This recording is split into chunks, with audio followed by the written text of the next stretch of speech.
visinya dan juga tuntutannya dalam hal tugas kami di dalam rangka penegakan Pergub 12.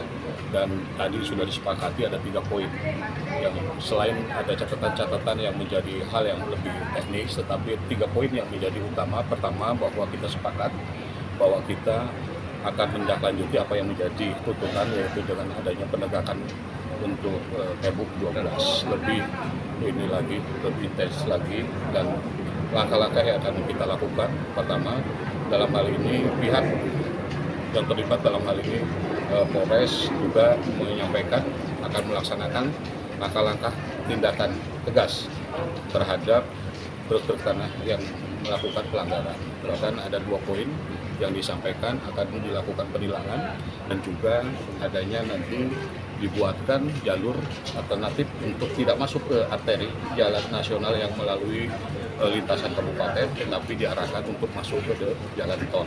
Yang kedua, yaitu bersepakat dalam hal ini membuat tim bersama dan penugasan secara khusus dalam hal ini untuk sampai kepada personil yang ditugaskan di dalam pengendalian dan pengawasan Pergub 12 khususnya di wilayah perbatasan Serang dan Tangerang.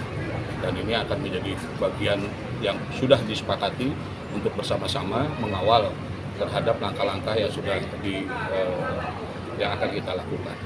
Terkait tadi kan ada usulan ibu-ibu untuk jalan alternatif di atas. Betul. Iya.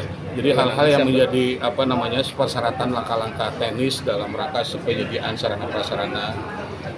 Memang kami akan mencoba dalam hal ini berkomunikasi dengan Dishub provinsi bahwa memang itu jalannya jalan nasional dan apa yang menjadi langkah teknis yang menjadi kewenangan pemerintah Kabupaten Tangerang untuk menambah rambu-rambu lalu lintas dan juga menambah terhadap sarana, yaitu kaitan dengan penyeberangan jalan dan juga CCTV. Ya, artinya selama ini CCTV sudah ada, tetapi dalam pembangunan penyeberangan jalan ini mungkin yang agak berat kalau penyeberangan jalan, karena bahkan bukan hanya ke provinsi, kita harus ke pusat untuk penyediaan sarana penyeberangan ini. Ya. Pak Kadis, ini kan banyak aktivis ini yang mendorong Pergub ini ingin jadi perdakan, kendalanya seperti apa sih Pak? Iya, makanya saya sering berdialog dengan Bang Alam nih, yang pemahaman hukumnya mungkin lebih mumpuni gitu kan.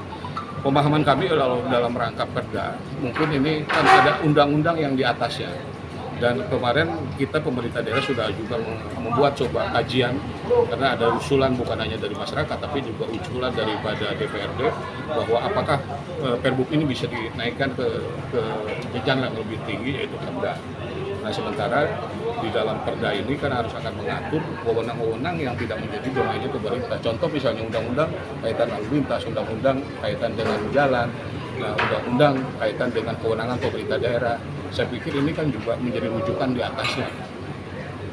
Pergub ini, perda ini kan mengatur ketika ada undang-undang atau aturan yang tidak membuat satu payung untuk melakukan pembatasan dan pengaturan. Maka dibuatnya perda. Kalau sekarang kan kita ada undang, maka di dalam tahapan teknis yang mungkin di luar daripada yang tertera di dalam aturan undang-undang tadi, diimplementasi atau dituangkan ke dalam Pergub.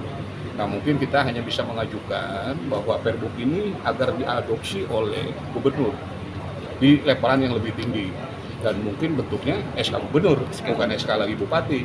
Jadi SK gubernur yang menaungi terhadap tadi Pergub 12 ini yang berlaku di wilayah Kabupaten Tangerang, mungkin itu juga di lingkup wilayah kabupaten kota yang ada di wilayah Banten. Karena ini menyangkut masalah truk tanah ini, keterkaitannya bukan hanya lingkup kabupaten, tetapi lingkup wilayah sekitarnya juga harus mengacu dalam hal ini ketentuan dan peraturan yang sama kita mengaturnya gitu.